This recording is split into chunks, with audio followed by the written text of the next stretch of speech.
Quarter quarter 8% की वृद्धि। बात करें पर यूजर स्पेंड की तो क्वार्टर ऑन क्वार्टर उसमें भी दोस्तों आपको लगभग 7% की वृद्धि देखने को मिलेगी। और ईयर ऑन ईयर अगर बात करूं दोस्तों 79% की वृद्धि देखने मिल रही है। और अब आप कह सकते हैं कि इस शेयर के ऊपर बहुत सारे ब्रोकरेज हाउसेस अचानक से बुलिश हो गए हैं। वो हाउसेस जो एक समय सेल का टारगेट दे करके इस स्टॉक में 650 700 इस तरह के टारगेट दिया कर रहे थे, वो अचानक से इसमें बुलिश होके 1200 1250 जैसे टारगेट्स दे रहे हैं क्वार्टर वन के एक आप कह सकते हैं कि एक शानदार नंबर के बाद। तो क्या कह ले सकते हैं आप कि स्टॉक में जो एक महीने में 20% की आपको तेजी देखने को मिली है, ये स्टॉक जो आप कह लीजिए निचले स्तरों से बहुत हद तक रिकवर हो चुका है, क्या इसमें और कुछ ताकत बची है कि आपको एक और शानदार रिटर्न्स पूरे साल में दे सके, या तमाम जो पॉजिटिविटी है, तमाम जो ट्रिगर है, ये स्टॉक में ऑलरेडी आ चुके हैं और अब उतनी ज़्यादा तेजी दिखाने का इस स्टॉक में दमखम नहीं है। नमस्कार दोस्तों, मेरा नाम है अमिताभ मिश्रा और आज बात करने वाला हूं मैं एसबीआई कार्ड्स की। तो सबसे पहले बात करते हैं एसबीआई कार्ड के क्वार्टर वन के नतीजे कैसे रहे। देखिए, एसबीआई कार्ड के क्वार्टर वन के नतीजे मुझे काफ़ी शानदार लगे हैं दोस्तों। हर जगह से कह सकते हैं आपकी ग्रोथ की साफ संभावनाएं दिख रही हैं। कार्ड की स्पेंडिंग जैसे मैंने आपको बताया क्वार्टर ऑन क्वार्टर और ईयर ऑन ईयर 79% का जंप। दोस्तों ये इजी नहीं होता है और ये काफ़ी ज़्यादा पॉजिटिव ट्रिगर है इस स्टॉक के लिए। और देखिए, कभी भी मैं हमेशा एक चीज़ कहता हूं कि जो ब्रोकरेजेस हाउस के टारगेट होते हैं, चाहे वो सेल के टारगेट हो चाहे वो अप के टारगेट्स हो, उसमें ज़्यादा फोकस करने की ज़रूरत नहीं है, बल्कि उनके जो पॉइंट्स हैं उसे हमें पढ़ने की ज़रूरत है। ठीक है। और जब कार्लाइल ग्रुप ने इसमें अपना इन्वेस्ट अपना कह ले सकते हैं आप, जब अपना स्टेक सेल किया था और तमाम ब्रोकरेज हाउसेस ने 650 680 के टारगेट्स दिए थे, उस समय मैंने वीडियो बना के कहा था, पुराना जब एसबीआई कार्ड का मैंने एनालिसिस किया था, उसमें मैंने कहा था आपको ये स्टॉक बहुत शानदार मौके दे रहा है इन्वेस्टमेंट के, इससे अच्छा मौका इस स्टॉक में निवेश का नहीं मिलेगा। डिस्क्लोजर के रूप में मैं आपको बता दूं, मेरी पर्सनल इसमें कोई होल्डिंग नहीं है दोस्तों। ठीक है। लेकिन जब स्टॉक में गिरावट हुई थी, मैंने अपने फैमिली मेंबर में किसी को इसमें निवेश करने कहा था। हाँ, 650 700 के आसपास स्टॉक में निवेश करने नहीं था, थोड़े ऊपरी स्तरों में थे, लेकिन अब जिस स्तर में मैंने बताया था, अब वो कह सकते हैं आप कंफर्टेबली एक पोजीशन में है, प्रॉफिटेबल पोजीशन में है। और अगर गिरावट होती है तो एड ऑन की ही सिर्फ बात होगी स्टॉक में। ठीक है। ये हो गई डिस्क्लोजर की बातें। अब जरा बात करते हैं क्या वाकई में एसबीआई कार्ड एक मल्टी बैगर स्टॉक साबित होगा।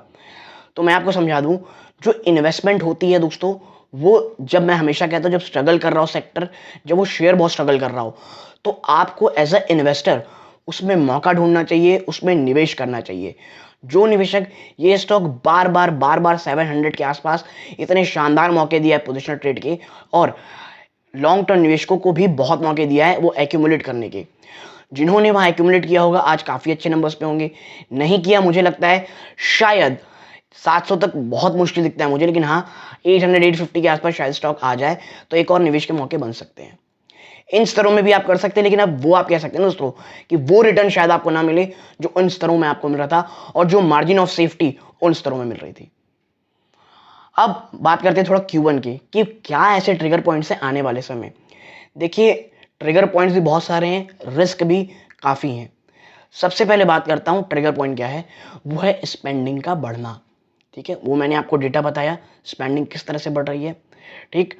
बात करूं कुछ और चीज़ों की दोस्तों, तो जो जो न्यू कार्ड यूज़र ग्रोथ रहा है दोस्तों, अगर हम बात करें एसबीआई कार्ड की न्यू कार्ड यूज़र्स की, वो बड़ी शानदार रही है दोस्तों। ठीक है। और जो नए कार्ड यूज़र्स है उसकी जो ग्रोथ है वो 48% ईयर ऑन ईयर रही है। ठीक है। और आने वाले समय में भी वो ये बढ़ने वाली है, ऐसा मानना है। और आप एक चीज़ समझिए, जब मैं यूज़र ईयर ऑन ईयर 48% कहता हूँ तो ये क्रेडिट कार्ड की बात हो रही है। एक नया यूज़र जब क्रेडिट कार्ड के साथ जुड़ता है तो कोई 2 महीने 6 महीने के नहीं जुड़ता, उनकी जो कह लीजिए जो बिजनेस वो देता है क्रेडिट कार्ड कंपनी को, वो काफ़ी लंबे समय तक देता है। ठीक है। और एक बार भी अगर आप कह सकते हैं कि उन्होंने जो पेमेंट में कमी करके हुए उसे फॉरवर्ड करते हैं, 24% 24 टू 18 टू 24% पर एनम का चार्ज लगता है और चार्जेस अलग अलग एक्स्ट्रा लगते हैं। तो क्रेडिट कार्ड का एक कस्टमर बहुत बहुत ज़्यादा कह सकते हैं आप प्रॉफिटेबल होता है, लुक्रेटिव होता है क्रेडिट कार्ड कंपनी के लिए। और 48% का जंप होना year on year new card user में बहुत ज़्यादा पॉजिटिव है। ठीक है, तो एज अ क्रेडिट कार्ड जब आप कह सकते हैं कंपनी जो निवेश करती है ना दोस्तों, एक कस्टमर को अपने साथ जोड़ने के लिए इतने ज़्यादा वो इन्वेस्टमेंट, इतनी ज़्यादा कह सकते हैं आप रिवॉर्ड देती है, उसके पीछे का रीज़न ही यही है कि एक क्रेडिट कार्ड कस्टमर जब आपसे जुड़ता है तो उसका जो टर्म होता है, बिजनेस का टर्म, वो काफ़ी लंबे समय तक रहता है। और जिस तरह से फाइनेंशियल लिटरेसी लगातार हमारे भारत देश में बढ़ रही है, आज 18-20 साल का लड़का भी सिबिल स्कोर, इन तमाम चीज़ों की बातें करता है। उसे पता है क्रेडिट कार्ड कितना इंपॉर्टेंट और कितना ज़्यादा एक कह सकते हैं यूजफुल टूल है, फाइनेंशियल टूल है। हाँ, मैं ये मानता हूँ ये उतना ही ज़्यादा आप कह सकते हैं कि डिजास्टर्स भी होता है। हम बचपन में अक्सर एक कह लीजिए एक ऐसे लिखा करते थे, विज्ञान वरदान या अभिशाप। मुझे कहीं हद तक ये चीज़ें को जोड़ना तो नहीं चाहिए, बहुत ही अलग चीज़ें हैं, बट मुझे क्रेडिट कार्ड भी कुछ इस तरह ही लगता है। ये आपके फाइनेंशियल कह लीजिए फाइनेंशियल गोल्स के लिए वरदान भी है और उतना ही बड़ा अभिशाप है यदि आपने इसे ठीक से इस्तेमाल नहीं किया तो। ठीक है, कई लोग इतने बुरी लत फंस जाती है दोस्तों क्रेडिट कार्ड यूज़ करने से, क्योंकि जब आप क्रेडिट कार्ड यूज़ करते हैं तो आपको ये समझ ही नहीं आता कि आप कितना पे कर रहे हैं। और ये सिंपल साइकोलॉजिकल गेम है। कभी आप क्रेडिट कार्ड से 10,000 रुपये पे कीजिए, कभी आप क्रेडिट कार्ड से कैश में पे कीजिएगा और क्रेडिट कार्ड से पे कीजिएगा। आपको ऑटोमेटिकली समझ में आएगा कि वो क्या चीज़ है जो आप मिस करते हैं जब आप क्रेडिट कार्ड यूज़ करते हैं। आपका जो कह लीजिए मेंटल स्टेटस है वो क्या होता है।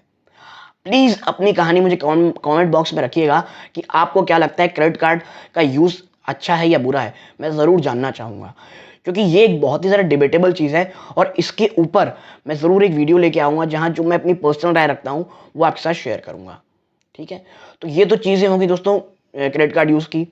ठीक है, और देखिए एक और जो काफ़ी शानदार ट्रिगर दिखता है मुझे वो ये है, आपने सुना होगा कि अब यूपीआई पेमेंट भी क्रेडिट कार्ड के थ्रू होगी। ठीक है, और मुझे one of the biggest trigger दिखता है वो है यूपीआई में जब क्रेडिट कार्ड यूज होने लग जाएंगे। और सरकार ने तो आपको पता है कहा होगा भाई रुपए क्रेडिट कार्ड के थ्रू हम ये काम करने वाले हैं। और एसबीआई कार्ड का 7% जो सीआईएफ नंबर है वो रुपए क्रेडिट कार्ड में है, तो उसमें एसबीआई कार्ड भी काफ़ी हद तक प्रॉफिटेबल होगा। और आने वाले कुछ महीनों के बाद या साल 1.5 साल के बाद ये अन्य भी कह सकते हैं आप, चाहे वो वीज़ा हो, मास्टर कार्ड हो, इनमें भी यूज़ हो जाएगा। और ये सबसे बड़ा गेम चेंजर होगा दोस्तों, आप यकीन मानिए क्रेडिट कार्ड कंपनीज के लिए।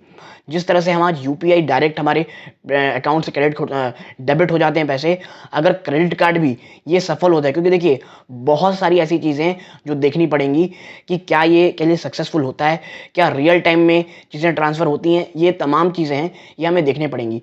लेकिन अगर ये सक्सेसफुल होता है, one of the biggest trigger ये होगा क्रेडिट कार्ड कंपनीज के लिए। ठीक है, और क्रेडिट कार्ड बहुत ज़्यादा अंडर पेनिट्रेटेड मार्केट है, ये आपको बताने की ज़रूरत नहीं है। पिछली वीडियो जब मैंने एनालिसिस किया है आपको काफ़ी डेटा मैंने शेयर किया था। ठीक है, तो अभी बहुत ज़्यादा अंडर पेनिट्रेटेड मार्केट है, तो ग्रोथ की संभावनाएं तो बहुत हैं। और इसीलिए जब भी बड़ी गिरावट होती है कार्ड एसबीआई कार्ड्स में, मुझे स्टॉक पसंद आता है। ये तो बात हो गई भाई क्या पॉजिटिव, क्या कोई हर्डल्स हैं, प्रॉब्लम क्या है। देखिए बहुत सारी प्रॉब्लम अभी भी क्रेडिट कार्ड कंपनीज के सामने है, और खास करके एसबीआई कार्ड के लिए। मुझे जो ट्रिगर दिखता है दोस्तों वो है कंपटीशन। कट थ्रोट कंपटीशन चल रहा है आजकल क्रेडिट कार्ड कंपनीज के बीच। लगातार लुभावने आप कह लीजिए ऑफर्स, रिवॉर्ड दे रहे हैं, जिसके कारण इनके मार्जिन्स बहुत ज़्यादा डेंट हो रहे हैं दोस्तों। ठीक है, और इन्हें ये रिवॉर्ड ना चाहते हुए भी देना पड़ेगा, एक से एक ऑफर्स देने ही पड़ेंगे, क्योंकि अगर वो ऐसा नहीं करेंगे तो जो दूसरी कंपनीज है वो लगातार शानदार ऑफर दे रही है और कस्टमर वहाँ चले जाएगा। इसलिए मार्जिन को इन्हें कह लीजिए तिलांजलि देनी पड़ेगी, अपने कस्टमर अगर इन्हें बढ़ाने हैं, और ये लगातार इन्हें करना पड़ेगा क्योंकि कंपटीशन आने वाले समय में सिर्फ और सिर्फ बढ़ने वाला है, घटने कहीं नहीं वाला है। दूसरा, जो रिसेशन की बातें चल रही हैं, जो आपके लिए इन्फ्लेशनरी माहौल बहुत बढ़ रहा है, ऐसे में शायद क्रेडिट कार्ड का जो यूज़ है वो शायद आने वाले समय जो स्पेंडिंग है जो इतनी शानदार आपको इस बार देखने को मिल रही है वो शायद थोड़ी कम होते हुए दिखाई दे। ये भी एक कंसर्न है। और एक कंसर्न जो वाकई में वाइबल दिखता है मुझे, जो बहुत ज़्यादा इंपॉर्टेंट दिखता है आज के समय, वो है मर्चेंट डिस्काउंट रेट, एमडीआर। और एक समय में स्टॉक में आप बाय, मुझे याद है बातें बड़ी चल रही थी कि शायद निर्मला सीतारमण जी एमडीआर को कैप करने वाली, यानी इससे ज़्यादा आप नहीं कर सकते ऐड मतलब मर्चेंट डिस्काउंट रेट इससे ज़्यादा नहीं हो सकता। और स्टॉक में बड़ी गिरावटें हुई थी, ठीक है। और वो ही तो मौके होते हैं दोस्तों निवेश के। और मैंने कहा था ठीक है ओके ये वाकई में थ्रेट है, लेकिन ये लॉन्ग टर्म में उतना बड़ा थ्रेट मुझे नहीं दिखता। ये चीज़ें एक बार सेटल डाउन हो जाती तो चीज़ें आप कह सकते हैं स्टॉक वापस से होता मजबूत, और कुछ ना कुछ अलग तरीके देखते कंपनीज इसमें कह लीजिए बढ़ाने के लिए। और आप देखिए लेकिन अब क्या हुआ है, अब जो कह लीजिए जो बाजार है वो एक चीज़ समझ गया है कि शायद गवर्नमेंट जो एमडीआर की रेट है उसे कैप ना करे, और ये चीज़ अब उतनी डरा भी नहीं रही है बाजार को। ऑलरेडी इसके स्टॉक प्राइस में ये चीज़ें डिस्काउंटेड हो गई थी, लेकिन ये चीज़ वाकई में एक कह लीजिए दबाव का गिरावट का काम करता। और अगर हम आगे बात करें तो देखिए जो प्री प्रोविजन ऑपरेटिंग प्रॉफिट रही है दोस्तों वो लगभग 23% बढ़ी है ईयर ऑन ईयर। और इसका रीजन क्या है, हेल्दी फी इनकम। इस बार की जो क्रेडिट कार्ड कंपनी है इसकी जो फी इनकम रही है दोस्तों वो बड़ी शानदार रही है। बात करूं डेटा की, 42% का इंक्रीज हुआ है ईयर ऑन ईयर का, यानी फी इनकम 42% बढ़ी है ईयर ऑन ईयर। ये बहुत अच्छा ट्रिगर रहा है, ठीक। तो एसबीआई कार्ड के इस रिजल्ट के बाद एचडीएफ सिक्योरिटीज ने 1265 का टारगेट दिए हैं, अन्य कंपनी ने बहुत ज़्यादा टारगेट दिए हैं। तो मैं एज ए इन्वेस्टर हमेशा आपसे कहता हूं ब्रोकरेज कंपनीज एक अच्छे रिजल्ट आएंगी, बहुत बड़े बड़े अच्छे शानदार से रिजल्ट आप कह लीजिएगा, टारगेट्स आने लगेंगे बहुत ऊपर के, पॉजिटिविटी आ जाएगी। कुछ एक दो क्वार्टर खराब रिजल्ट आएंगे, वो एक नई रिपोर्ट्स लाएंगी और एकदम सेल के टारगेट देने लग जाएंगे। तो मैं हमेशा कहता हूँ टारगेट चाहे सेल के हों चाहे अपसाइड के हों, दोनों ही व्यवस्थाओं में हमें ज़्यादा टेंशन नहीं लेनी है, बल्कि हमें देखना ये है कि क्या क्या वाकई में इन्होंने जो बातें कही हैं, क्योंकि जो वो कह सकते हैं आप जो उसमें लिखते हैं कि भाई रीज़न क्या था ये करने का, हम जो ये टारगेट दे रहे हैं उसके पीछे का रीज़न क्या है, उसे पढ़ना है। एज ए इन्वेस्टर हमें वो चीज़ें देखनी है और देखना है कि हाँ भाई ये क्या होने वाला है। और ये चीज़ काफ़ी ज़्यादा इंपॉर्टेंट होती है, काफ़ी ज़्यादा अच्छी होती है एज ए इन्वेस्टर उस समय स्टॉक से या तो निवेश करने की, या तो अगर आप बहुत ज़्यादा प्रॉफिट में हैं तो वहाँ से एग्जिट करने की। तो ये एक छोटा सा एनालिसिस था एसबीआई कार्ड को लेकर के। यदि आपको ये एनालिसिस पसंद आई हो प्लीज़ वीडियो को लाइक कीजिए।